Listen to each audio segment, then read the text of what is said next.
തുണികളൊക്കെ കഴുകി വീട് ക്ലീൻ ചെയ്ത് ശമ്പളമില്ലാത്ത വേലക്കാരിയെ പോലെ ഇങ്ങനെ ജീവിച്ച് ഒടുങ്ങിക്കോണം. ഇതാണ് പഴയ തലമുറ നമുക്ക് പഠിപ്പിച്ചു തന്നിരിക്കുന്നത്. അങ്ങനെ ഞാനും ചെന്ന് പെട്ട് എൻ്റെ പൊന്നുമോളെ 2 ട്രോഫി. പുള്ളിക്കാരൻ്റെ വിചാരം ഞാനതാണ്ട് ആമസോണിൽ നിന്ന് മേടിച്ച് വെച്ച ഉൽപ്പന്നം പോലെയാണ്. ആ കുഞ്ഞുങ്ങളെ എടുക്കത്തില്ല, നോക്കത്തില്ല, അതുങ്ങളുടെ കാര്യങ്ങൾ നടക്കുന്നത്. എനിക്ക് ജീവിത പ്രാരംഭം. ഇതൊക്കെ തന്നെ ഒരു പെണ്ണിന് സഹിക്കാൻ പറ്റത്തില്ല. സ്ത്രീകളോട് പറയാനുള്ള വെറുതെ ഇരിക്കരുതേ, സമയം നിങ്ങൾ കളയരുതേ ഒരിക്കലും.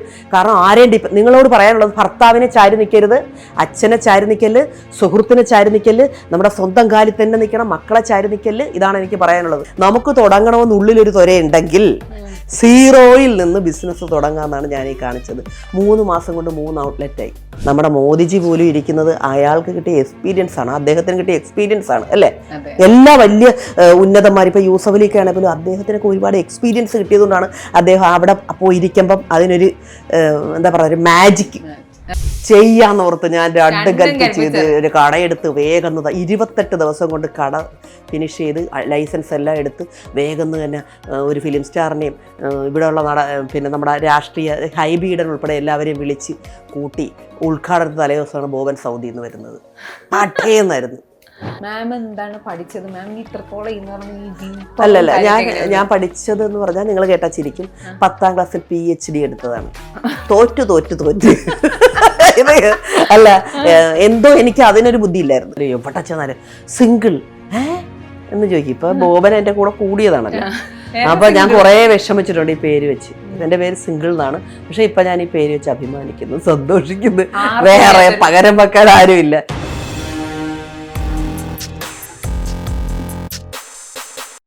Hello, hi, welcome to Ginger Media. ഞാൻ പല ലേഡി ഓൺട്രപ്രണേഴ്സിനെ കണ്ടിട്ടുണ്ടെങ്കിലും ഭയങ്കര ഇൻസ്പിറേഷൻ ആയിട്ട് തോന്നിയ ഒരാളാണ് ഇന്ന് എൻ്റെ കൂടെ ഉള്ളത്. Single Boban home made pickles. And അത് മാത്രമല്ല, ഒരു പ്രശസ്ത യൂട്യൂബർ കൂടിയാണ് ഇന്ന് എൻ്റെ guest. Hello. Good morning. Good morning. അപ്പോൾ മാം, ഞാൻ ഏറ്റവും ആദ്യം ചോദിക്കട്ടെ, ഈ single Boban home made pickles എന്ന് പറഞ്ഞ പേരെന്താ ശരിക്കും? എൻ്റെ പേര് സിംഗിൾ ബോബൻ എന്നാണ്. സിംഗിൾ എന്നാണ് എൻ്റെ പേര്. ബോബൻ ഹസ്ബൻഡിന്റെ പേരാണ്. അത് ഞാനും വർഷങ്ങൾ വിഷമിച്ചതാണ് ഈ പേരുമായിട്ട്. സ്കൂളിൽ ചെന്നാലും, നമ്മളൊരു എയർപോർട്ടിൽ ചെന്നാലും, ബാങ്കിൽ ചെന്നാലും, എവിടെ ചെന്നാലും സിംഗിൾ എന്ന് ചോദിക്കും. ഇപ്പൊ ബോബൻ എന്റെ കൂടെ കൂടിയതാണല്ലോ. അപ്പൊ ഞാൻ കുറെ വിഷമിച്ചിട്ടുണ്ട് ഈ പേര് വെച്ച്. എന്റെ പേര് സിംഗിൾ എന്നാണ്. പക്ഷെ ഇപ്പൊ ഞാൻ ഈ പേര് വെച്ച് അഭിമാനിക്കുന്നു, സന്തോഷിക്കുന്നു. വേറെ പകരം വെക്കാൻ ആരുമില്ല. യൂട്യൂബിലൊക്കെ അടിച്ചു കൊടുത്താൽ, ഇപ്പൊ ഇൻസ്റ്റയിൽ അടിച്ചു കൊടുത്താൽ സിംഗിൾ എന്റെ മാത്രം പേരുള്ളൂ. എല്ലാവരും പറയാൻ കൊതിക്കുന്ന ഒരു വേർഡാണ് ഞാൻ സിംഗിൾ ആണ് എന്ന് പറയാനുള്ളത്. ഇപ്പൊ ഞാൻ സിംഗിൾ ആണ്. സിംഗിൾ എന്ന് വെച്ചാൽ ഒറ്റ എന്ന് പറയാം, വ്യത്യസ്തം എന്ന് പറയാം. എനിക്ക് തോന്നുന്നു ഇപ്പൊ ഏകദേശം ഞാൻ വ്യത്യസ്തമായി പോയെന്ന് എനിക്ക് തോന്നുന്നത്. അതെന്താ അങ്ങനെ തോന്നാൻ കാരണം? അല്ല, എനിക്ക് തോന്നുന്നു ഞാൻ വ്യത്യസ്തമായിട്ടാണ് നിൽക്കുന്നതെന്ന് എനിക്ക് തോന്നുന്നു. സ്വന്തം ഇപ്പൊ യൂട്യൂബിലൂടെയാണ് നിങ്ങളിപ്പോ എന്നെ അറിഞ്ഞത്, കൂടുതൽ അറിഞ്ഞത്. അപ്പം യൂട്യൂബില് എല്ലാരും ഞാൻ കൂടുതലും കണ്ടത് ആരുടെയും കണ്ടന്റ് എടുത്തോണ്ട് വന്നിട്ട് ചെയ്യുന്നില്ലേ. ഞാൻ എന്റെ സ്വന്തം ജീവിതമായിട്ടാണ് യൂട്യൂബിൽ വന്നത്. അതിൽ ഈഗോ ഒന്നും വിചാരിച്ചില്ല. ജീവിതാനുഭവങ്ങളാണ് എനിക്ക് കംപ്ലീറ്റും പറയാനുള്ളത്. അത് ഞാൻ അനുഭവിച്ചത് ഇനി വിഷമാണെങ്കിലും സന്തോഷമാണെങ്കിലും എല്ലാം സന്തോഷമായിട്ട് തന്നെ പറഞ്ഞു കൊടുത്ത് ആളുകൾ അത് സ്വീകരിച്ചുകൊണ്ടാണ് ഇപ്പൊ നിങ്ങൾ എന്റെ ഇന്റർവ്യൂ വന്നിരിക്കുന്നത്. ഞാൻ അങ്ങനെയാണ് ചോദിക്കട്ടെ, ഈ നമ്മളിപ്പം സ്ത്രീകൾ പലരും ബിസിനസ് ഒക്കെ തുടങ്ങാൻ, യൂട്യൂബ് ആണെങ്കിൽ കുറച്ചല്ലേ ആയിട്ടുള്ളൂ തുടങ്ങിയാലും ഇത്ര പെട്ടെന്ന് നമ്മള് 3 വർഷമായി തുടങ്ങിയിട്ട്. അപ്പൊ അതേപോലെ തന്നെ ബിസിനസ് തുടങ്ങിയിട്ട് ഞാൻ ഒരു 6 മാസം മുമ്പ് ക്ലൗഡ് കിച്ചൺ ഓപ്പൺ ചെയ്തായിരുന്നു. സ്വന്തമായിട്ട് 10 രൂപ വരുമാനം വേണമല്ലോ. എപ്പോഴും ഇങ്ങനെ ഭർത്താവിൻ്റെ അടുത്ത് നമ്മുടെ നിൽക്കുമ്പോൾ എത്ര സ്നേഹമുള്ള ഭർത്താവെന്ന് പറഞ്ഞ് കുറച്ച് കഴിയുമ്പോൾ പുള്ളിക്ക് മോഹം മുഷിന്ന് കാണുമ്പോൾ നമുക്കൊരു വിഷമം തോന്നും. അപ്പം എനിക്ക് ഇറിറ്റേറ്റ് തോന്നി. അപ്പം ഞാനോർത്ത് എന്തെങ്കിലും ചെയ്യണം. അങ്ങനെ ചെയ്തതാണ്. യൂട്യൂബിൻ്റെ വരുമാനം കൊണ്ടൊന്നും പറ്റുന്നില്ല, അത്ര വ്യൂവേഴ്സും എനിക്ക് വന്നിട്ടില്ലായിരുന്നു. അപ്പം ആളുകൾ കുറെ, എനിക്ക് എന്തായാലും ഈ കമ്മ്യൂണിറ്റിയിൽ കുറെ ആളുകൾക്ക് പരിചയമൊക്കെ, ഞാൻ എല്ലാവരും പെട്ടെന്ന് മിങ്കിളാന്ന് നോട്ടത്തില്ല. അപ്പൊ ഞാൻ എല്ലാവരും പറഞ്ഞ് ചെയ്യുന്നു പറഞ്ഞു. അങ്ങനെ ഞാൻ ക്ലൗഡ് കിച്ചൺ തുടങ്ങിയത്. ക്ലൗഡ് കിച്ചൺ തുടങ്ങിക്കഴിഞ്ഞപ്പോൾ അതിനകത്തൂടെ പിക്കിള് ഞാൻ ഇടുന്നത് ഇങ്ങനെ വീഡിയോയിലൂടെ എല്ലാം കറികൾ വെക്കുന്നത് പിക്കിള് എല്ലാം കാണിച്ചു തുടങ്ങിയപ്പോൾ ആളുകൾ സിംഗു എനിക്ക് 1/2 കിലോ വേണം, എനിക്ക് 1 കിലോ വേണം എന്ന് പറഞ്ഞ് എനിക്ക് ഡിമിഡിബിഡിമേന്ന് അത് 5 കിലോ ഇട്ടാലും തീർന്നു പോകുന്നു, 10 കിലോ ഇട്ടാലും തീർന്നു പോകുന്നു. അപ്പൊ അത് ഇതുകൊള്ളാല പരിപാടി. ഈ രാവിലെ മുതൽ വൈകുന്നേരം ഒരു ക്ലൗഡ് കിച്ചൺ കൊണ്ടിരുന്നിട്ട് ഒരു സ്വിഗ്ഗി വഴിയാണ് കൊടുത്തോണ്ടിരുന്നത്. അപ്പൊ നമ്മൾ ഈ ഒരു ചുറ്റുവട്ടത്ത് മാത്രമായി പോകുന്നു. കോട്ടയത്തിരുന്ന് ഓർഡർ ചെയ്യുന്നു, പിന്നെ തൃശ്ശൂരിൽ നിന്ന് ഓർഡർ ചെയ്യുന്നു, തിരുവനന്തപുരത്ത് നിന്ന് എല്ലാമാണ് പിക്കിൾ ഓർഡർ ചെയ്യുന്നത്. അപ്പൊ ഇതുമായിട്ട് ഞാൻ ഇത് DTDC വഴിയൊക്കെയാണ് അയക്കുന്നത്. അവിടെ പോയി അയക്കണം. അപ്പൊ ഇതൊരു പണിയായപ്പോ ഞാൻ ഓർത്ത് ഈ ലാഭം ഏതിലാണ്, എന്നാൽ പിക്കിൾ ചെയ്താൽ പോരെ. ഈ രാവിളക്കോളം തലേ ദിവസം ദിവസം പോലെ പ്രിപ്പയർ ചെയ്തിട്ടാണ് രാവിലെ മുതൽ വൈകുന്നേരം വരെ അടുക്കളയിൽ കിടന്ന് ഈ ക്ലൗഡ് കിച്ചൺ ചെയ്യുന്നത്. അങ്ങനെയാണ് ഞാൻ ഇതിലേക്ക് ശരിക്കും വന്നത്. അപ്പോൾ ഞാൻ ഓർത്ത് ഇത് ചെയ്യാമെന്ന് ഓർത്ത് ഞാൻ ഒറ്റയ്ക്കുള്ള, അതായത് ഹസ്ബൻഡ് ഗൾഫിലാണ്, എന്നാലും ഞാൻ ഓർത്ത് ചെയ്യാന്നോർത്ത് ഞാൻ രണ്ടും കൽപ്പിച്ച് ചെയ്ത് ഒരു കടയെടുത്ത് വേഗം 28 ദിവസം കൊണ്ട് കട ഫിനിഷ് ചെയ്ത് ലൈസൻസ് എല്ലാം എടുത്ത് വേഗം തന്നെ ഒരു ഫിലിം സ്റ്റാറിനെയും ഇവിടെയുള്ള പിന്നെ നമ്മുടെ രാഷ്ട്രീയ ഹൈബീഡൻ ഉൾപ്പെടെ എല്ലാവരെയും വിളിച്ച് കൂട്ടി ഉദ്ഘാടനത്തിന് തലേ ദിവസമാണ് ബോബൻ സൗദിയിൽ നിന്ന് വരുന്നത്. പാട്ടേന്നായിരുന്നു. അപ്പൊ ഷോക്കായിരുന്നു സാറിന് ശരിക്കും? അയ്യോ ബോബൻ ഇത്രയും പേരോട് ഇത്രയും പേരൊക്കെ നീ എങ്ങനെ എന്ത് സെറ്റ് ചെയ്ത്, ഇത് എങ്ങനെ കറക്റ്റ് ചെയ്ത്, ഈ ലൈസൻസ് ഒക്കെ എങ്ങനെ എടുത്ത്, ഇത് എന്ത് ചെയ്ത്? ഞാൻ ഇതിന്റെ പുറകെ അശ്രാന്തം ഓടി. ഞാൻ വേറൊരു കാര്യം ഈ ഒരു അവസരത്തിൽ പറയുകയാണ്, സന്തോഷ് ജോർജ് കുളങ്ങര എന്ന് പറയുന്ന സാറിന്റെ എനിക്ക് ഫാനാണ് ഞാൻ. പുള്ളിക്കാരൻ ഒരിക്കൽ പറഞ്ഞ്, നമ്മളൊരു ബിസിനസ് ചെയ്യണമെന്ന് ആരംഭിച്ച് നമ്മുടെ എല്ലാ വഴിയും മുട്ടി നമുക്ക് അതേ ഉള്ളു വഴി, അത് രക്ഷപ്പെട്ടാലേ നമ്മൾ സീറോയിൽ നിന്ന് വേണം എപ്പോഴും തുടങ്ങാൻ. എല്ലാം ശരിയായിട്ടൊരു ബിസിനസ് തുടങ്ങാൻ നിങ്ങൾ ഒരിക്കലും വിചാരിക്കില്ലെന്ന് പറഞ്ഞ്. അങ്ങനെ സീറോയിൽ ഒന്നുമില്ല. ബോബനും ഗൾഫിൽ പോയി, ബോബൻ അവിടെ ജോലി ശരിയായിട്ടില്ല, ബോബനും അവിടെ മാനസികമായിട്ട് വിഷമം. ബോബന് കുറേ സ്ഥലങ്ങളും ഭൂസ്വത്തുകളുണ്ട്, അതൊന്നും വിറ്റ് വന്നിട്ട് നമുക്കൊരു ബിസിനസ് തുടങ്ങാമെന്ന് വെച്ചിട്ട് നടക്കുന്ന കാര്യമില്ല. ഞാനപ്പോൾ എൻ്റെ 2-3 സുഹൃത്തുക്കളോട് യൂട്യൂബിലൂടെ പരിചയപ്പെട്ടവർ, നേരത്തെ മുൻപരിചയമില്ലവരെ, അവരെന്നെ കണ്ടിട്ടില്ല, അവരോടൊക്കെ എനിക്ക് എൻ്റെ ബിസിനസ് തുടങ്ങുന്നതൊന്ന് ഹെൽപ്പ് ചെയ്യാൻ പറ്റുമോ എന്ന് ചോദിച്ചു.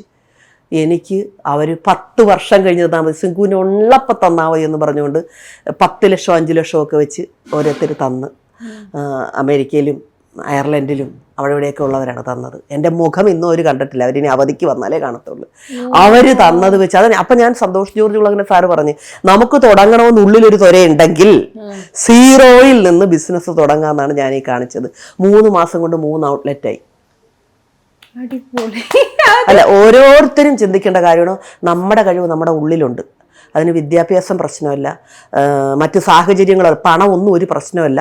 നമുക്കങ്ങനെ പോസിറ്റീവ് വൈബ് ഉണ്ടെങ്കിൽ ഉറപ്പായിട്ടും നമ്മളതിനു വേണ്ടി ആഗ്രഹിക്കുന്നു, നമുക്കത് കിട്ടിയേ പറ്റുമെന്ന് വിചാരിച്ചാൽ. ഇപ്പം എൻ്റെ ബോബന് തെക്കുവടക്കൊന്നും നടക്കണ്ട, നല്ലൊരു ഓഫീസ് റൂമിട്ട് AC റൂമിട്ട് എൻ്റെ ബോബന് ചെയർ വിട്ട് ഞാൻ കാത്തിരിക്കുമായിരുന്നു.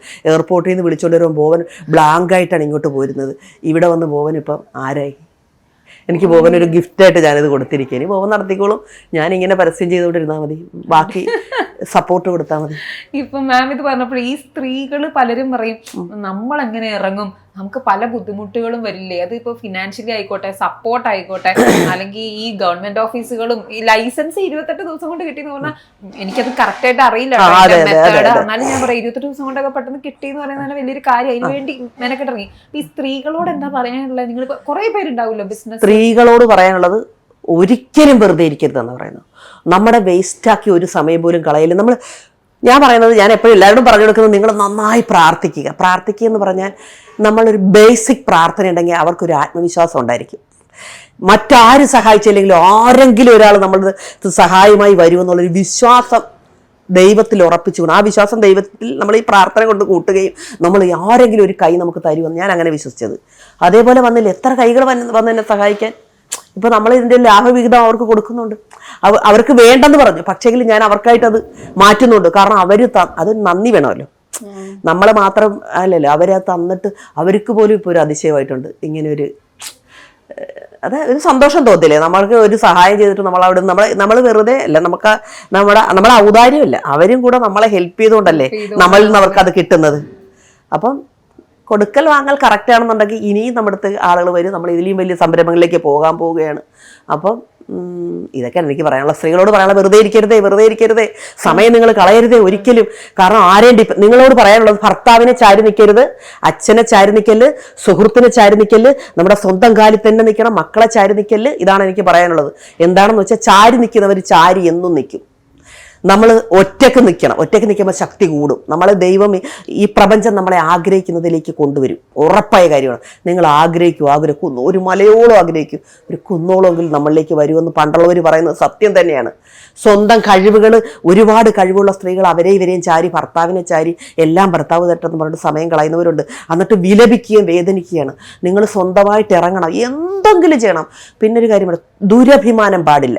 എനിക്കിത്ര വിദ്യാഭ്യാസമുണ്ട്, ഞാനിത് ചെയ്താൽ ശരിയാവോ? പണം വന്നുകൂടുമ്പം ഇതെല്ലാം മാറും അല്ലേ?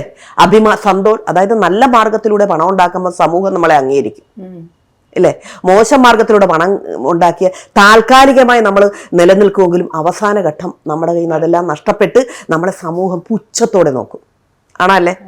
ഒരുപാട് കഷ്ടപ്പെട്ട് സ്ട്രഗിൾ ചെയ്ത് നമ്മൾ ജീവിച്ചു വരുന്നത് കാണുമ്പോൾ സമൂഹം നമ്മളെ ആ ഒരു അംഗീകാരമാണ് എനിക്കിപ്പോൾ കിട്ടുന്നത്. ജീവിച്ചു വരുമ്പോൾ ഞാൻ എന്തെല്ലാം വഴിയിലൂടെ വന്നെന്ന് ഞാൻ എൻ്റെ വീഡിയോയിലൂടെ single Boban home made pickles and spices എന്നാണ് എൻ്റെ കമ്പനിയുടെ പേര്. എൻ്റെ പേര് സിംഗിൾ ബോബൻ എന്നാണ്. നിങ്ങളെ അത് പരിചയപ്പെടുത്തണമല്ലോ. ഞാനൊരു യൂട്യൂബറാണ്. സിംഗിൾ ബോബൻ എന്ന് അടിച്ചു കൊടുത്താൽ എൻ്റെ യൂട്യൂബ് ചാനൽ കാണാം.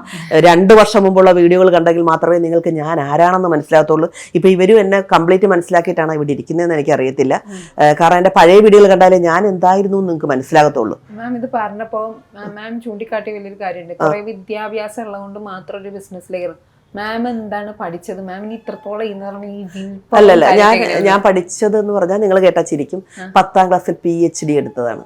തോറ്റ് അല്ല, എന്തോ എനിക്ക് അതിനൊരു ബുദ്ധി ഇല്ലായിരുന്നു സത്യം പറയാല. അപ്പോഴാണ് ചിലപ്പോൾ എഴുതിയാൽ ഞാൻ ജയിക്കും. അന്നേരം എനിക്കൊരു ബുദ്ധിയില്ലായിരുന്നു എനിക്ക് തോന്നുന്നത്. അല്ല, ഞാൻ പലവട്ടം എഴുതി. എനിക്ക് കണക്കിന് 0 എപ്പോൾ കിട്ടുക. കണക്ക് ടീച്ചർക്ക് ഈ മുട്ട എഴുതിട്ട് വീഴും, മുട്ട പിടിക്കാൻ വേണ്ടി വന്നിരിക്കുന്ന അണിഞ്ഞൊരുങ്ങിയെന്നൊക്കെ പറയുമായിരുന്നു. അല്ല സത്യം, എപ്പോഴും അത് എങ്ങനെ എഴുതിയാലും എനിക്ക് അത് ശരിയായിട്ടില്ല. അതുകൊണ്ട് ഞാൻ പക്ഷെ കണക്കുകൾ തീരെ വശമില്ലാണ്ട് ഈ 3 മാസം കൊണ്ട് 3 ഔട്ട് ഇതൊക്കെ എങ്ങനെ നടന്നു ചോദിക്കുന്നത്. എനിക്ക് പറയാനുള്ള കാര്യം, എന്റെ ദൈവം ഗുരുവായൂരപ്പ എന്താണ് എന്റെ വായിൽ വരേണ്ടത്, മറന്നുപോയല്ലോ. അപ്പോൾ എനിക്ക് പറയണ വിദ്യാഭ്യാസമുള്ള ഇപ്പൊ ഞാൻ ഒത്തിരി പേര് ഇവിടെ ഇന്റർവ്യൂ ചെയ്യുന്നുണ്ട്. 10ാം ക്ലാസ് വരെയാണ്. എന്നിട്ട് എന്റെ അനുഭവ സമ്പത്ത് വെച്ചാണ് ഞാൻ ഇവിടെ എത്തിയിരിക്കുന്നത്. ഞാൻ അനുഭവിച്ചത്, ഞാൻ മനസ്സിലാക്കിയൊരു കാര്യം, കുറേ വിദ്യാഭ്യാസമുള്ള പോസ്റ്റ് ഗ്രാജുവേഷനൊക്കെ കഴിഞ്ഞ പിള്ളേർ എൻ്റെ അടുത്ത് ഇരിക്കുന്നു. അപ്പം ഞാൻ ചോദിക്കുന്ന ചോദ്യങ്ങൾക്ക് ആൻസർ തരാൻ അവർക്കില്ല. അപ്പം ഞാൻ മനസ്സിലാക്കിയത് അറിയാം, കുറേ പഠിച്ചുകൊണ്ട് കാര്യമില്ല, ജീവിതത്തിൽ കുറേ എക്സ്പീരിയൻസ് കിട്ടണം. നമ്മൾ അമൂൽ ബേബികളായിട്ട് മക്കളെ വളർത്തരുതെന്നാണ് അമ്മമാരോട് പറയുന്നത്. അവർ എക്സ്പീരിയൻസ് കിട്ടണമെങ്കിൽ അവർ കുറേ അനുഭവിക്കണം.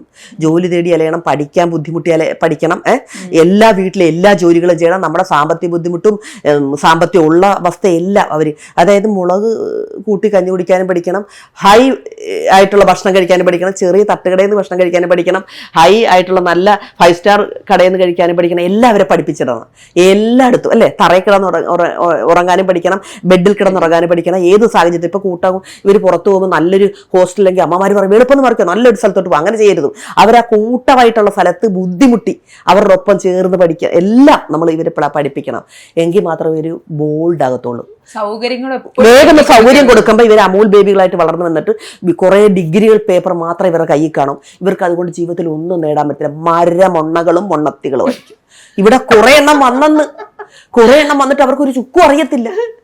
ഇവര് നമ്മൾ ചോദിക്കുന്നതിന് ആൻസർ പറയുന്നുണ്ട്. ഇവരെ ആക്റ്റീവ് അല്ല. എല്ലാം സാറേ ശരി, മാഡം ശരി, അങ്ങനെ പറഞ്ഞ കാര്യമില്ല. അവർ ആക്റ്റീവ് അല്ല. എന്തും കണ്ടറിഞ്ഞ് ചെയ്യാൻ നമുക്ക് പറ്റണം. അത് എക്സ്പീരിയൻസ് കൊണ്ട് മാത്രമേ കിട്ടത്തുള്ളൂ. ഒരു ഓഫീസിൽ വന്നാൽ എങ്ങനെ ചെയ്യണം, എന്ത് ചെയ്യണം, സാറ് പറയുന്ന ജോലി ചെയ്തിട്ട് വെറുതെ ഇരിക്കുക, അതല്ല. നമ്മൾ അവിടെ ആയിട്ട് ആ സാഹചര്യമായിട്ട് പൊരുത്തപ്പെട്ടെങ്കിൽ നമുക്കൊരു ഈഗോ ഒന്നും പാടില്ല. അയ്യോ, ഞാൻ ഇത്ര വലിയ വീട്ടിൽ നിന്ന് എൻ്റെ അച്ഛൻ ഡോക്ടർ, അമ്മ അത്, അതുകൊണ്ട് എനിക്ക് ജോലി ചെയ്യാൻ പറ്റുമോ, അങ്ങനെ ചിന്തിക്കുകയും ചെയ്യില്ല.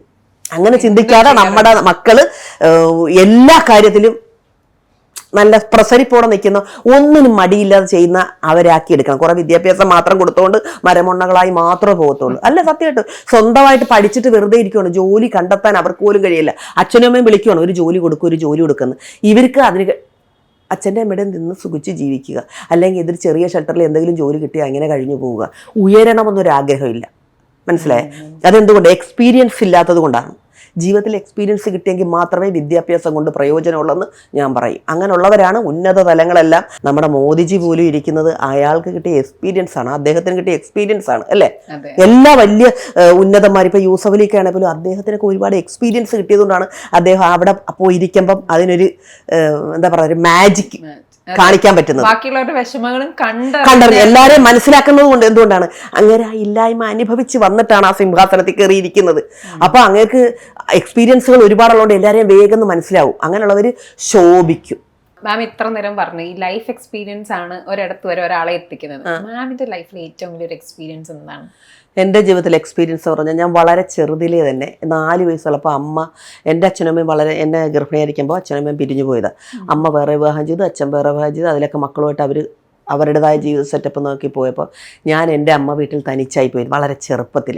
അപ്പോൾ എൻ്റെ വീട്ടിൽ അപ്പൂപ്പൻ, അമ്മുമ്മ, അമ്മാവൻ, അമ്മയുടെ അനിയത്തിമാരൊക്കെ വിവാഹം കഴിക്കാത്തവരൊക്കെ ഉണ്ടായിരുന്നു. ഞാൻ വളർന്നു വരുംതോറും അവരോരോരുത്തരായിട്ട് വിവാഹം ചെയ്തു പോയി.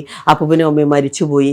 പിന്നെ അമ്മാവൻ്റെ ഭാര്യ, മക്കളൊക്കെ ആയിട്ടൊരു കുടുംബം. അവരുടെയൊക്കെ ജീവിതത്തിൽ നമ്മൾ ഒരു കല്ലുകടി പോലെ, ഒരു അസ്വാരസ്യം പോലെ നമ്മളവിടെ നിൽക്കുമ്പോൾ അമ്മ വേറെ കെട്ടി എല്ലാം പോയി കഴിയുമ്പോൾ നമുക്ക് അമ്മയൊക്കെ നഷ്ടപ്പെട്ട് കഴിയുമ്പോൾ ഭയങ്കര ഫീലിംഗ് ഉണ്ട്. നമ്മൾ ഒറ്റപ്പെടുകയാണ് പിന്നെ.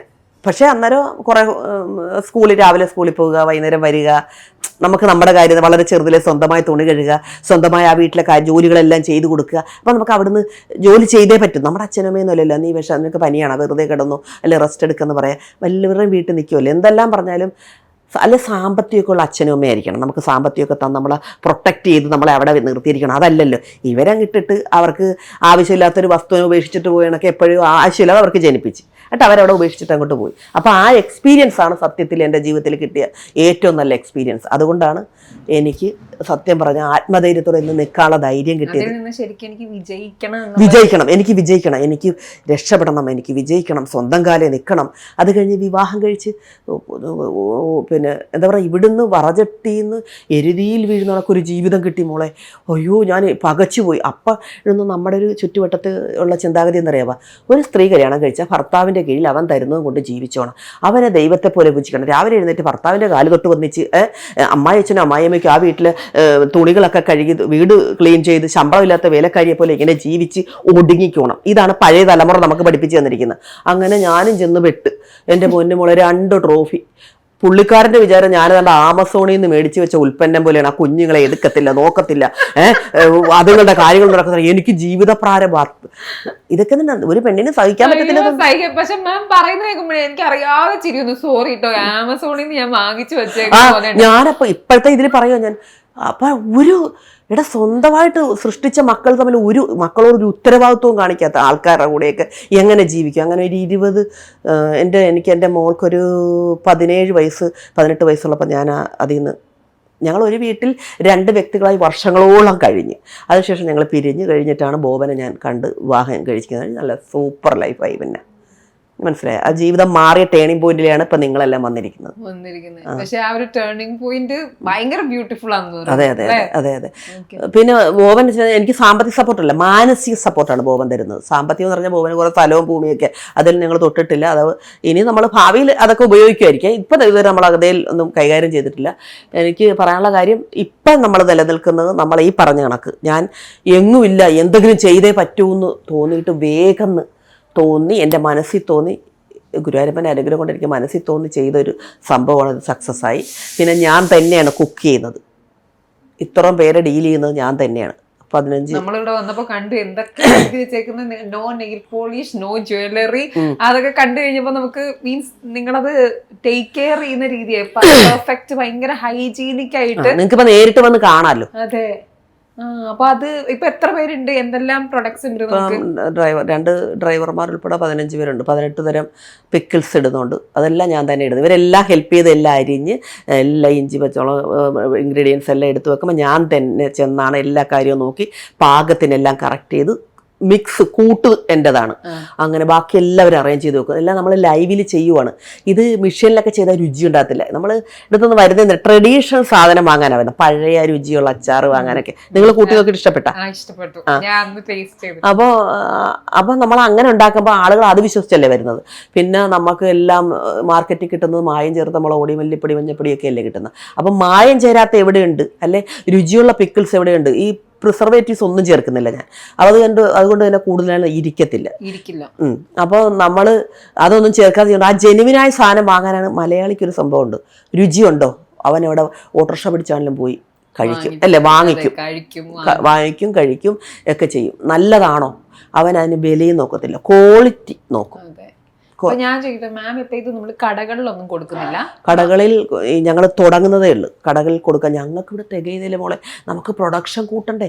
ഈ രാത്രിയൊന്നും ഉറക്കമില്ല എനിക്ക്. രാവിലെ ഇത് ഇത്ര അച്ചാർ ഇടണം, മനസ്സിലായേ? 18 കൂട്ടം അച്ചാർ ഡെയിലി ഇത്ര ഇട്ട് മാറ്റിക്കൊണ്ടിരിക്കണ്ടേ. ചോദിക്കും തീരുന്ന എൻ്റെ കടകളിൽ തന്നെ വെക്കാൻ എനിക്ക് പറ്റുന്നില്ല. അതുകൊണ്ടാണ് കടകളിലേക്ക് പോകുന്നത്. ഇനിയിപ്പോൾ ഞങ്ങൾ പ്രൊഡക്ഷൻ കൂട്ടുവാണ്. കടകളിൽ എല്ലാവരും ചോദിക്കുന്നു സൂപ്പർ മാർക്കറ്റ്. അപ്പം ഞാൻ ഓർത്തെ മെയിൻ സൂപ്പർ മാർക്കറ്റുകളിൽ വെക്കാന്ന് ഓർത്ത്. എല്ലാ കടകളിലൊന്നും വെക്കാനുള്ള സാധനം എനിക്ക് ഉണ്ടാക്കാൻ പറ്റുന്നില്ല. അപ്പം മെയിൻ സൂപ്പർ മാർക്കറ്റുകളിൽ മാത്രം വെക്കാന്ന് ഓർത്ത്. പിന്നെ എല്ലാ ജില്ലകളിലും ഒരു ഔട്ട്ലെറ്റ് ഫ്രാഞ്ചൈസി കൊടുത്തു കഴിഞ്ഞാൽ ആളുകൾ അവിടെ ചെന്ന് മേടിച്ചോളൂല്ലോ. അങ്ങനെ എല്ലാ ജില്ലകളിലും ഇപ്പം 3 സ്ഥലത്തായി. അപ്പം അങ്ങനെ ഓരോ സ്ഥലത്ത് കൊടുക്കാന്ന് ഓർത്ത്. അങ്ങനെ ഒത്തിരി പേര് വരുന്നുണ്ട്. അങ്ങനെ നമ്മൾ സന്തോഷമായിട്ട് ഇങ്ങനെ പോകുന്നത്. അടിപൊളി. ഓക്കെ, അപ്പോൾ സിംഗിൾ വുമന്റെ വിശേഷങ്ങൾ ഇവിടെ തീരുന്നില്ല. ഇത്ര ഇൻസ്പയറിംഗ് ആയിട്ടുള്ള ലേഡിയുടെ നമ്മൾ ഇനിയും കുറച്ച് ഔട്ട്പുട്ട്സ് വരുന്നുണ്ടാവും. So wait. Thank you so much ma'am. നമുക്ക് ഇനിയും കണ്ടുപിട്ടാതെ. Okay, thank you.